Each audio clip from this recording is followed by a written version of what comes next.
"Don't touch the horse, he's all I have," she whispered. The wind came down from the hills like something with a grudge.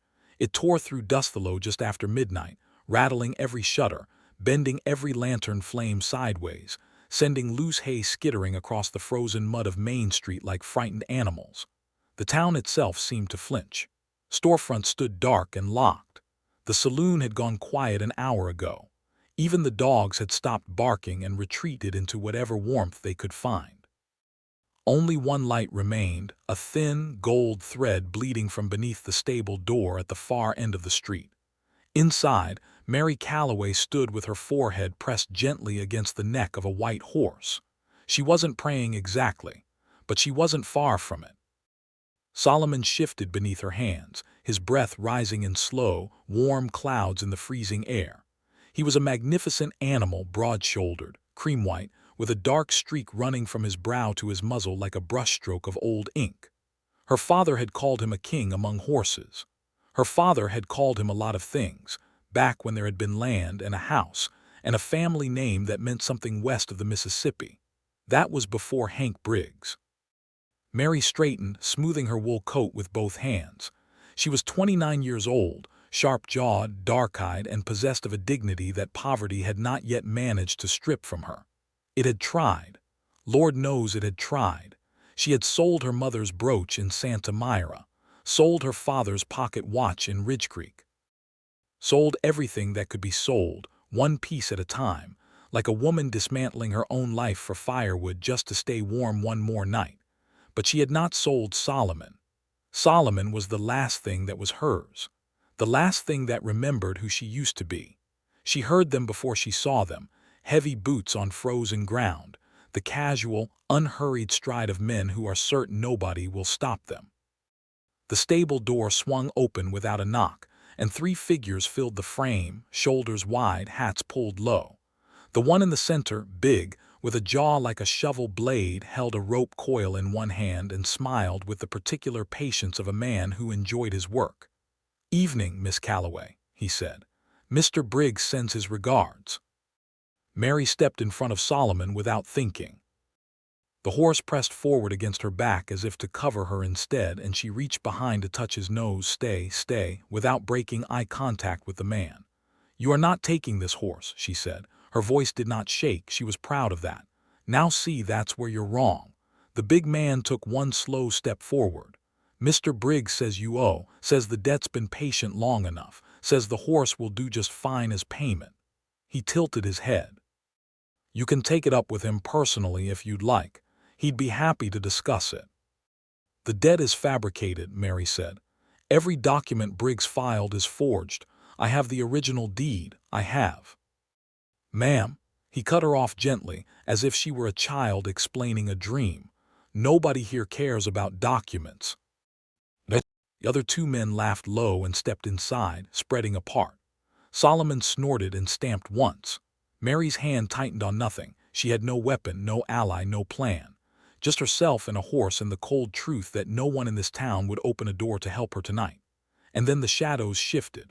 In the far corner of the stable, between a stack of hay bales and the tack wall, a figure she had not noticed, had not registered as anything other than furniture, slowly straightened to standing. He had been leaning there, hat tipped low, arms folded, with the absolute stillness of a man who'd long ago learned how to become part of a room. He was lean, weathered, somewhere in his mid-30s, with a jaw dusted by days of travel and eyes the color of Winter Creek water, pale, calm, and very, very still. He looked at the 3 men the way a mountain looks at weather. Mary turned to him instinctively. She didn't know who he was.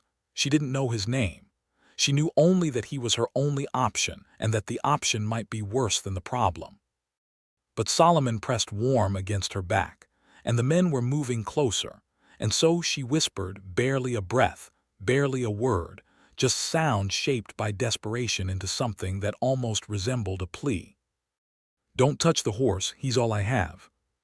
The stranger looked at her for exactly 1 second. Then he looked at the 3 men and said, quiet as a closing door, "Walk away. Right now." The big man laughed first. Then he stopped laughing. because something in those pale eyes had rearranged the temperature of the room and his body understood it before his pride did. The two flanking men exchanged a glance. One took a step back. One didn't.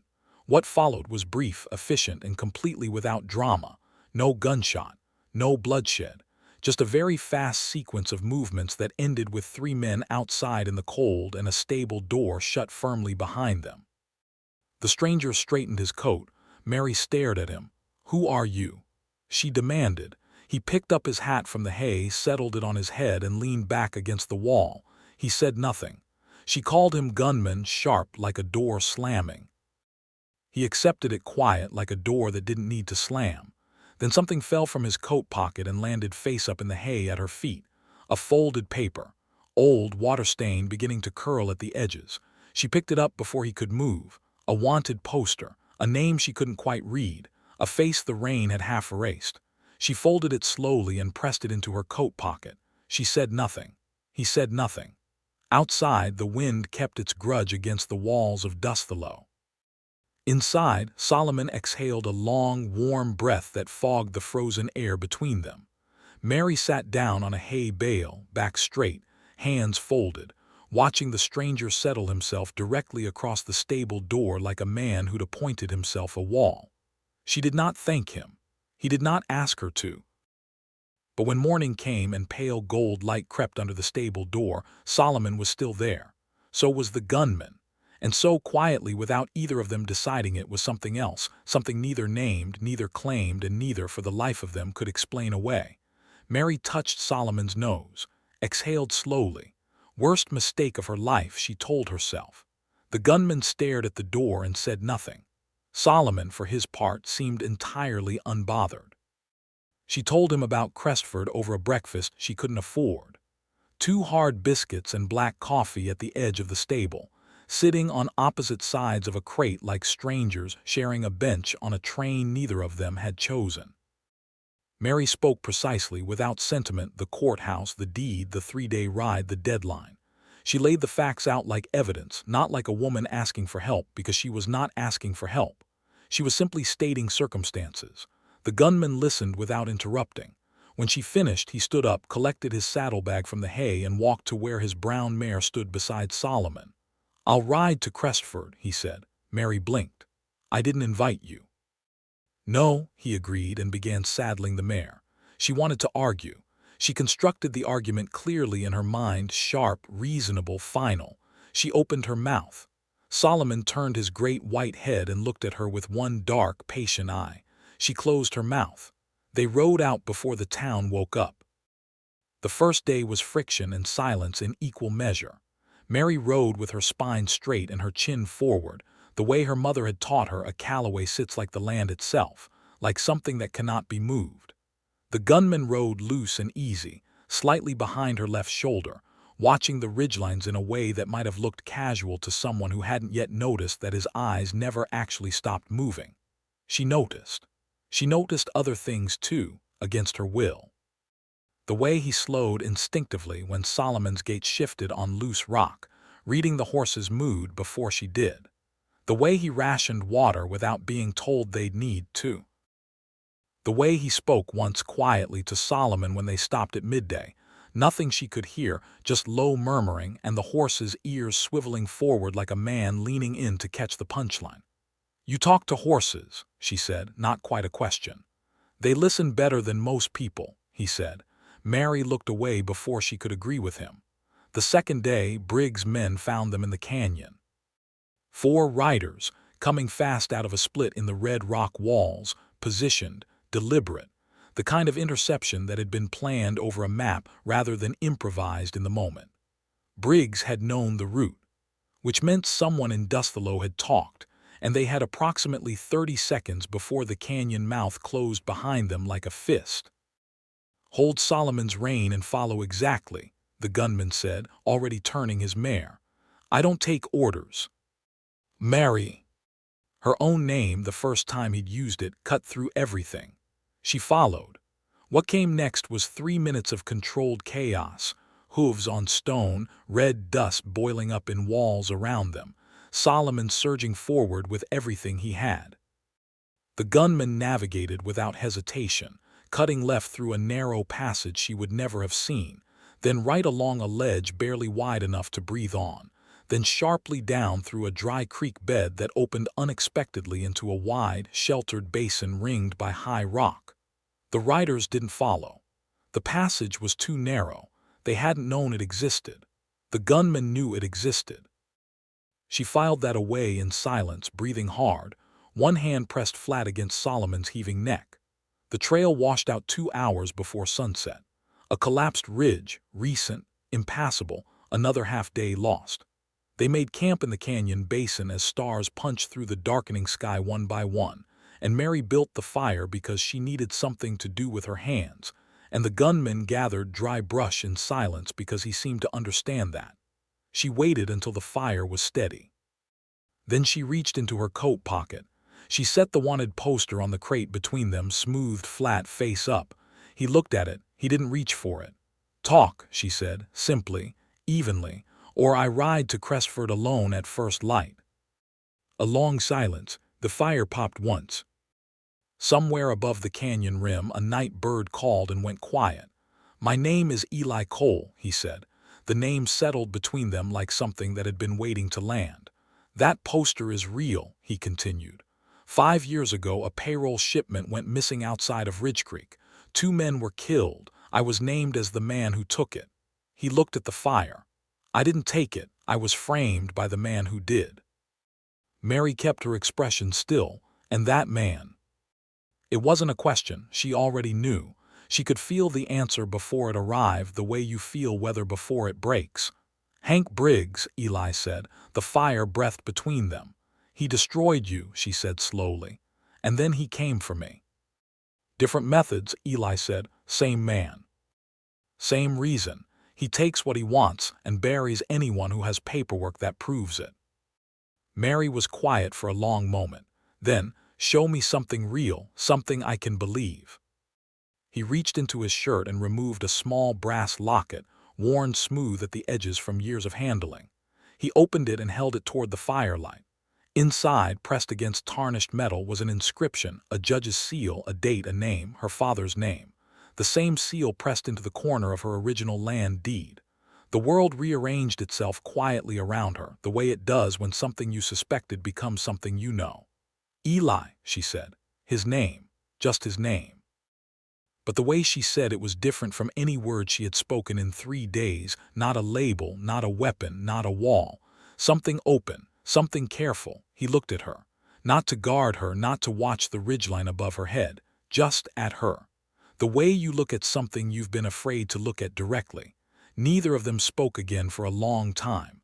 The fire held. Solomon stood peacefully nearby, unbothered by canyon wind or outlaws or the complicated silence of 2 people discovering, against every reasonable intention, that they were no longer strangers. They rode into Crestford at dawn, side by side. Solomon's hooves rang against cobblestone like something ceremonial. Mary sat straight-spined, deed folded in her breast pocket, jaw set ready. Beside her, Eli Cole rode without a name on any current poster, without a plan beyond the one they had quietly assembled beside a dying fire, and with 5 years of patience finally arriving at its destination. Neither of them mentioned what had shifted in that canyon basin, but it had shifted, completely and without permission, and there was absolutely nothing either of them intended to do about it. Not yet. Hank Briggs was already laughing when they walked in.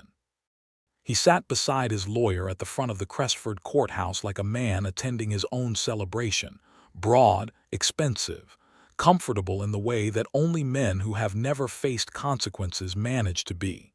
He didn't stand when Mary entered. He didn't need to. He had Sheriff Dodd positioned by the door, a corrupt judge already contacted, and paperwork so thoroughly falsified that 3 legitimate lawyers had looked at it and shrugged. He had everything arranged. He had not arranged for Eli Cole. The courtroom was small and wood-paneled, smelling of dust and old paper, with a single window throwing cold morning light across the floor in one long rectangle. Judge Harold Crane, circuit judge, recently arrived, answerable to federal authority rather than local pocket money, sat elevated at the front, spectacles low, patience lower.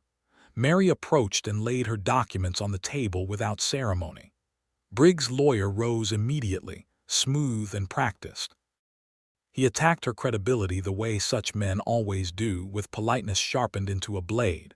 A woman alone, no legal representation, emotional attachment to disputed property. Surely the court understands the confusion of grief. Judge Crane listened. His expression revealed nothing. Mary responded to every point, measured, precise, immovable. But the lawyer had more paper, more signatures, more official-looking seals pressed into wax.